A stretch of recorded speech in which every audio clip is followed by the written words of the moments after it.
আসসালামু আলাইকুম ওয়া রাহমাতুল্লাহ। আপনাদের সাথে কথা বলছি প্রফেসর ডক্টর মোহাম্মদ মহিউদ্দিন উজ্জ্বল। এখন আলোচনার টপিক হচ্ছে বাংলাদেশের পরবর্তী সরকারে যে নির্বাচনটা হবে ত্রয়োদশ জাতীয় সংসদ নির্বাচনে, সেখানে কারা ক্ষমতায় আসতে পারে, আওয়ামী লীগের ভোটগুলো কার ব্যাংকে যেতে পারে। চলেন একটু অ্যানালাইসিস করার চেষ্টা করি। আমরা জানি বাংলাদেশে সবচেয়ে বড় দুইটা দল হচ্ছে বিএনপি এবং আওয়ামী লীগ। এখন আওয়ামী লীগ যেহেতু এই নির্বাচনে থাকছে না, সুতরাং বিএনপির একটা একচ্ছত্র একটা আধিপত্য বিস্তার করার সম্ভাবনা ছিল এবং সম্ভাবনা আছে। কিন্তু এখন আওয়ামী লীগের ভোটগুলো কোন দিকে যাবে সেটা কিন্তু বড় একটা ডিসাইডিং ফ্যাক্টর। আওয়ামী লীগের ভোটগুলা এখন কি জামাতের সাথে যাবে নাকি জাতীয় পার্টির সাথে যাবে, সেটা হচ্ছে ডিসাইডিং ফ্যাক্টর। চলেন একটু স্টেপ বাই স্টেপ অ্যানালাইসিসটা করি। তাহলে বিএনপি এবং বাংলাদেশ আওয়ামী লীগ এরা হচ্ছে গিয়ে সৃষ্টির প্রথম থেকে কিন্তু রাইভাল ছিল। রাইভাল মানে কি, একের অনের প্রচণ্ড রকমের বিরোধী, ঠিক আছে।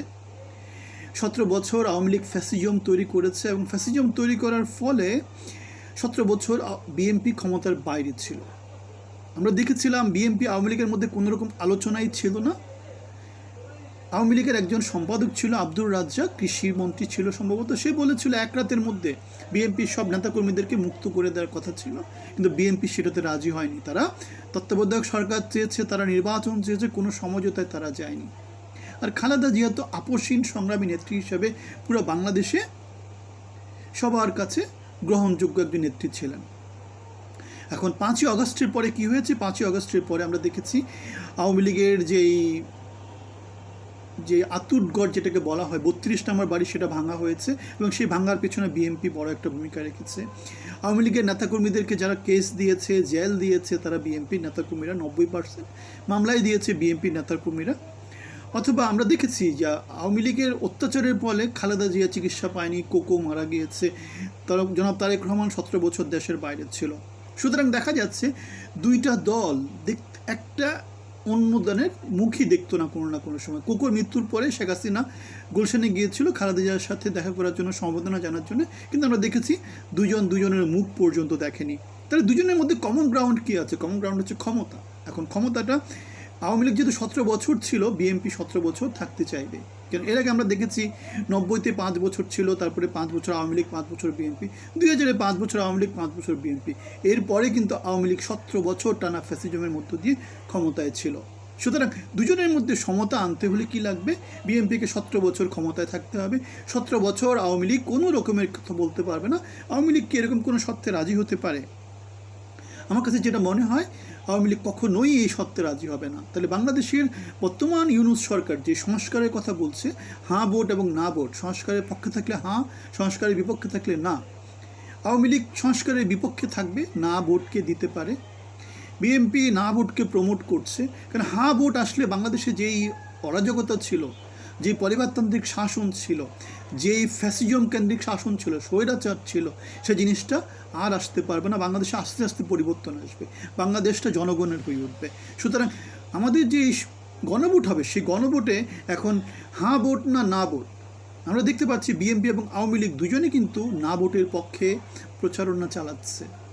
তাহলে ক্ষমতায় তারা দীর্ঘদিন ধরে তাদের যে পূর্ণ রাজত্ব, সেটা প্রতিষ্ঠা করে রাখতে চাচ্ছে। এখন এই অবস্থায় বিএনপি এবং আওয়ামী লীগ কি একমতে আসতে পারবে? যেহেতু সময়টা খুব বেশি দিন হয়নি, মাত্র 1.5 বছর গিয়েছে, এবং আওয়ামী লীগ যেহেতু মোটামুটিভাবে নিষ্ক্রিয় আছে, সুতরাং আমরা দেখতে পাই যে দুজনের এক গ্রাউন্ডে আসার কোনো রকমের সুযোগ হয়তো বা এখন পর্যন্ত হয়নি। গ্রাসরুটে এখনও সেই জিনিসটা যায়নি। গ্রাসরুটে যেটা আছে, 32 নম্বর ভাঙা হয়েছে, নেতাকর্মীরা জেল জুলুমের শিকার হয়েছে, আওয়ামী লীগেরও বিএনপিরও। সুতরাং দুজনের মধ্যে রাইভেলারি আছে। সুতরাং বিএনপি এবং আওয়ামী লীগ এক হওয়ার সম্ভাবনাটা এই মুহূর্তে দেখা যাচ্ছে না। সুতরাং এই নির্বাচনে আওয়ামী লীগের ভোটগুলো কোথায় যেতে পারে? জামাতের কাছে যেতে পারে, নয়তো জাতীয় পার্টির কাছে যেতে পারে। কারণ এটা করলে কি হবে? এটা করলে বাংলাদেশে নিরঙ্কুশ সংখ্যাগরিষ্ঠতা নিয়ে কোনো সরকার প্রতিষ্ঠিত হবে না। যেটা হবে সেটা হচ্ছে কোয়ালিশন সরকার হবে। মানে একটা সরকার প্রতিষ্ঠা করতে হলে আসনগুলো ভাগাভাগি হয়ে যাবে। আলটিমেটলি বিএনপিকে সরকার গঠন করতে হলে জামাতের অথবা জাতীয় পার্টির সমর্থন নিতে হতে পারে, অথবা জামাতকে সরকার গঠন করতে হলে জাতীয় পার্টির সমর্থন নিতে হতে পারে, অথবা বিএনপি যদি একক সরকার গঠন করে সেটাও দুর্বল সরকার হবে, কেন দেশের নানা জায়গাতে জামাতের এবং জাতীয় পার্টির নেতৃত্বাধীন অনেক কনস্টিটিউয়েন্সি থাকবে। সুতরাং দেখতে পাচ্ছি আওয়ামী লীগের জন্য যেটা এখন লজিক্যাল সেটা হচ্ছে একটা দুর্বল সরকার তৈরি করা। দুর্বল সরকার তৈরি করলে কী হবে? দুর্বল সরকার তৈরি করলে আওয়ামী লীগ যে কোনো জায়গাতে আন্দোলন করতে পারবে, দেশের সাপ্লাই চেনগুলোকে, ইম্পোর্ট এক্সপোর্টগুলোকে একটু এদিক ওদিক করে দিয়ে পেঁয়াজের সংকট, তেলের সংকট, লবণের সংকট, চালের সংকট করে বাজারকে অস্থিতিশীল করে দিতে পারে, জনগণের মধ্যে অসন্তোষ তৈরি করতে পারে। অর্থনীতি তো অলরেডি খারাপ, ইন্ডিয়া বাংলাদেশের বিরুদ্ধে আছে, ইন্ডিয়ান হ্যাজিমনিগুলো বাংলাদেশে মানে আওয়ামী লীগের যে আধিপত্য সেটা প্রতিষ্ঠা করার জন্য চাচ্ছে। সুতরাং অর্থনীতি অলরেডি এখন খারাপ পর্যায়ে অলরেডি আছে, এই খারাপ থেকে আরও খারাপ পর্যায়ে যেতে পারে, জনগণের কর্মসংস্থান আরও কমে যেতে পারে। এই সমস্ত দিকগুলো বিবেচনা করে আমরা যেটা দেখতে পাই সেটা হচ্ছে গিয়ে আওয়ামী লীগের জন্য যেটা খুব বেশি লজিক্যাল সেটা হচ্ছে জামাতকে সাপোর্ট দেওয়া আর জাতীয় পার্টিকে সাপোর্ট দেওয়া। তাহলে যেটা হবে, জামাত এবং জাতীয় পার্টি মোটামুটি সংসদে একটা ভয়েস রাখবে, এবং এই ভয়েসটা রাখলে যেটা হবে, প্রতিবাদী কণ্ঠস্বরটা চালু থাকবে, এবং যার ফলে বিএনপি আওয়ামী লীগের উপর নিরঙ্কুশ প্রভাব বিস্তার করতে পারবে না, বাংলাদেশে নিরঙ্কুশ প্রভাব বিস্তার করতে পারবে না।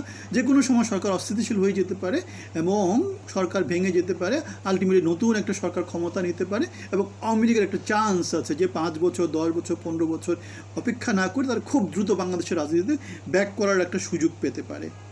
সুতরাং এটা হচ্ছে আমাদের এই মুহূর্তে অ্যানালাইসিস। এখন আপনি বলতে পারেন, আপনাদের মতামতগুলোকে কমেন্টে জানাতে পারেন। আপনাদের সবার জন্য অনেক অনেক শুভকামনা থাকলো।